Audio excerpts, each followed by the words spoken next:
guys, hey girls. So I'm going to do a quick update because it is the final week of my second semester as a PhD student. This is like finals week right now, and we are getting ready. Everybody's like freaking out because we have a few exams this week. We have research design, which is today, and then we have stats. I'm all tongue twisted, but it's actually how many more? We have about 4 hours before the exam, and so right now I'm just kind of preparing my mind to take the exam right now because it's about psyching yourself out, right? Just getting psyched out and telling yourself, you got this, you got this. It's crazy. And I made a post on our group on social media yesterday, just kind of giving my classmates some encouragement to let everybody know that it's a different way to look at this thing going in. You don't have to look at it as if, okay, it's finals week. I think I'm on the wrong way. But you don't have to look at it as if, like, stress too much about the fact that it's finals week. We know that it's finals week. And sometimes when you ruminate so much on the idea that it's finals, it's like, oh my gosh, it's finals. It's like it's this big thing that's life or death. And so I decided, thinking about that and realizing how that can add much more stress and anxiety to the situation, I decided to say, you know what? I'm going to go in with the idea that this is the last test. This is just the last test. We've had several tests throughout this semester, quite a few tests, and this is just the last one. And so I even calculated like my grade and determined like what do I need to get on this exam so that I'll be good for my final grade.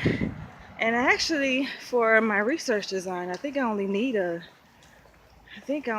like a 64, 65. Technically I only need like a 54, but she said that we have to get at least a 65. So I think, and to get an A in research design, I only need to score 84 on the final. So I think I got this, not just to get an A, which I am shooting for. So by the way, so yeah, I'm just kind of taking a stroll in my neighborhood, thinking about what's gonna happen this next 4 hours. It's gonna be good though. I'm not gonna stress too much about it. I can't stress. I did all my stressing and worrying. And all you can do is just say, you know what? I'm gonna go in with confidence. Let's go ahead and take this bad boy. For stats, I did the math, and I think I only need, a 65 or 70 for my final exam in stats to still get an A. Because the reason why I only have to score, so low on my final exams for these two courses is that my grade is already high in both classes. Like, I have a decent average in both classes, and statistics I have a 94 average, I think.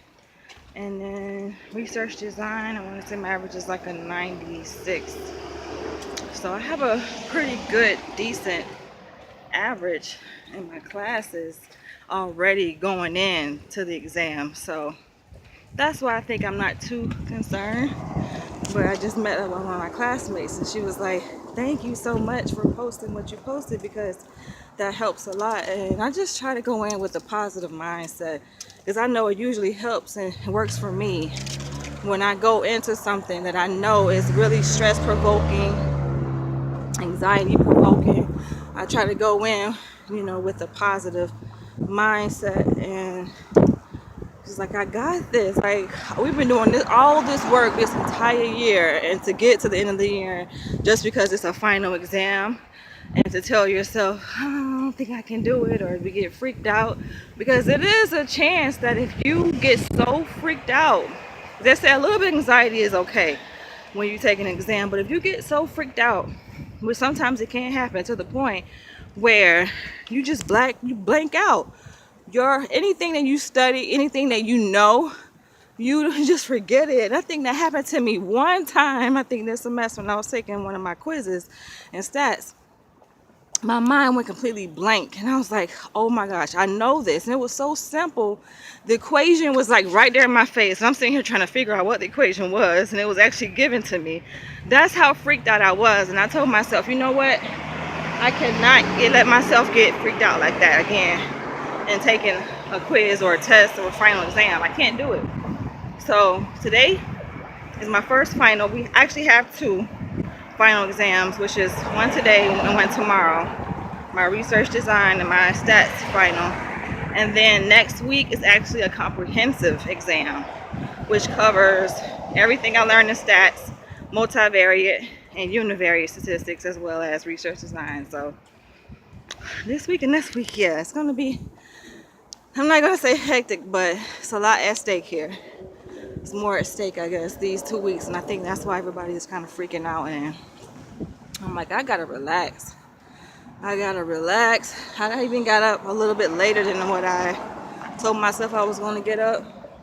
And it's good I did that, because I'm like, you know what? I'm not about to be sitting here getting up super early, studying for 6 hours in the morning. Like, that's just too much. I said I'd give myself a good 2-3 hours of study this morning. I have a class at 1, and then my final is going to be at 4 o'clock p.m. today, Monday, May 15th. So I'm like, I'm gonna be all right. I will be all right. Just inhale, exhale. And that's for anybody, college students, graduate students. If you're watching this video, that's a good approach to take when you're going into an exam, to know that, okay, even though they call it a final, it's your final exam, it's like, it's just your last exam of the year. And a lot of times, depending on the professor now, because sometimes the final can be the big final because it's worth like so much of your grade. As in my stats class, I think our final was worth like 50% of our grade. But in that class, luckily, even the final was open note. The thing is knowing what to have in your notebook, because it's some computations. I think it might be a few computations. And the test is also timed. So that's where the trick comes in at. And knowing how to apply what computations, because you can necessarily have everything, all the computations in your notebook, but if you don't know like how to apply or what computations to apply, you might be messed up. So yeah, it's just a matter of having everything together, which I do. I'm going to add some more things to my notebook, but I'm like, I got this. I think the majority of the test is multiple choice anyway. So, and I always say I'm a good guesser, so even if I don't know the answer, somehow I'm able to come up with an answer.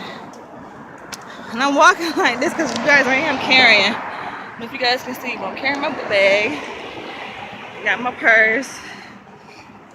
I'm just kind of, I like to walk to kind of clear my head, and I'm doing this video. But thank you guys for watching. If anybody is in college, school, high school, no matter what level you are at, graduate school, even though, you know, now I'm in a PhD program and I kind of talk to you guys from that experience, but a lot of what I'm sharing can be applied to almost any grade level of education. So